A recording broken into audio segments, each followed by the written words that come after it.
മാപ്പ് എന്ന് പറയുന്ന വാക്ക് ഒരു സസ്യത്തിൻ്റെ മുകുളങ്ങളിൽ നിന്ന് ഒരു മനോഹരമായ പൂവിനെ അടർത്തിയെടുക്കുമ്പോൾ, അതിനെ പ്ലക്ക് ചെയ്തെടുക്കുമ്പോൾ ആ നേരത്തും ആ പൂവ് കൊടുക്കുന്ന സുഗന്ധമാണ് മാപ്പ്. നമ്മൾ പറയാറുണ്ട്, ഇറുപ്പവനും മലർ ഗന്ധമേകും, വിട്ടുന്നവനും തരുചൂടകറ്റും, ഹനിപ്പവനും കിളിപ്പാട്ടുപാടും, പരോപകാരപ്രവണം പ്രപഞ്ചം. ഇറുപ്പവനും മലർ ഗന്ധമേകും. ഒരു പൂവിനെ ഇറുക്കാൻ പോകുന്നവന് ആ നേരത്ത് പൂവ് അതിൻ്റെ ലുബ്ധില്ലാത്ത സുഗന്ധം കൊടുക്കാൻ, അത് എൻ്റെ മാതാവിൽ നിന്ന് അടർത്തിയെടുക്കാൻ വന്ന കാതകനല്ലയോ, അതുകൊണ്ട് അവന് എൻ്റെ സുഗന്ധം വേണ്ട എന്ന് പറഞ്ഞ് പുഷ്പം അന്നേരം അവന് വേണ്ടി ലുബ്ധ് കാണിക്കുന്നില്ല.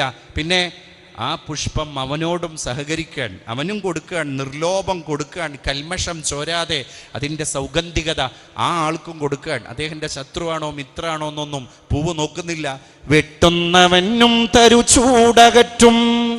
6 വരിപ്പാത നിർമ്മിക്കണം, അതുകൊണ്ട് ഒരുപാട് മരങ്ങളെ മുറിച്ചു മാറ്റണം എന്ന് വികസനത്തിൻ്റെ സ്വപ്നം കാണുന്ന മനുഷ്യൻ വന്ന് പറഞ്ഞിട്ട് തിരുവനന്തപുരത്ത് കണിയാപുരത്ത് നമ്മുടെ മുമ്പിലുള്ള വിശാലമായ മുത്തശ്ശി തേന്മാവിൻ്റെ കഴുത്തിൽ മഴുവക്കാൻ വരുമ്പോൾ നട്ടുച്ച നേരമാണ്.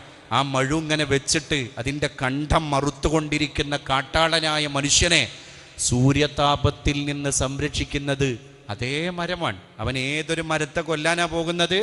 ആ കൊല്ലാൻ പോകുന്ന കൊലയാളിക്ക് തണൽ കൊടുത്തത് കൊല്ലപ്പെടാൻ പോകുന്ന മരമാണ്, വൃക്ഷമാണ്. അതാണ് വെട്ടുന്നവനും തരുചൂടകറ്റും, ഹനിപ്പവനും കിളിപ്പാട്ടുപാടും. അല്ലേ, തള്ളപ്പക്ഷിയുടെ മുട്ട വിരിഞ്ഞ് ആ മുട്ടക്ക് 10-20 ദിവസം അടയിരുന്നിട്ട് ആ പക്ഷി തൻ്റെ കുഞ്ഞുമക്കളെ പുറത്തെടുത്ത് ആ കുഞ്ഞുമക്കൾക്ക് അന്നം തേടി തള്ളമാതാവ് പറന്നുപോയ നേരത്ത് ഈ വികസനത്തിൻ്റെ സ്വപ്നം കാണുന്ന മനുഷ്യൻ അടർത്തി മാറ്റിയ മരത്തിൻ്റെ ശിഖരത്തിൽ നിന്ന് താഴേക്ക് പതിച്ചത് ഒരു പക്ഷിയുടെ കുഞ്ഞിൻ്റെ ഒരു കൂടായിരുന്നു. നീടോത്ഭവം, നീടത്തിൽ നിന്ന് ഉത്ഭവിച്ചതാണ് പക്ഷി.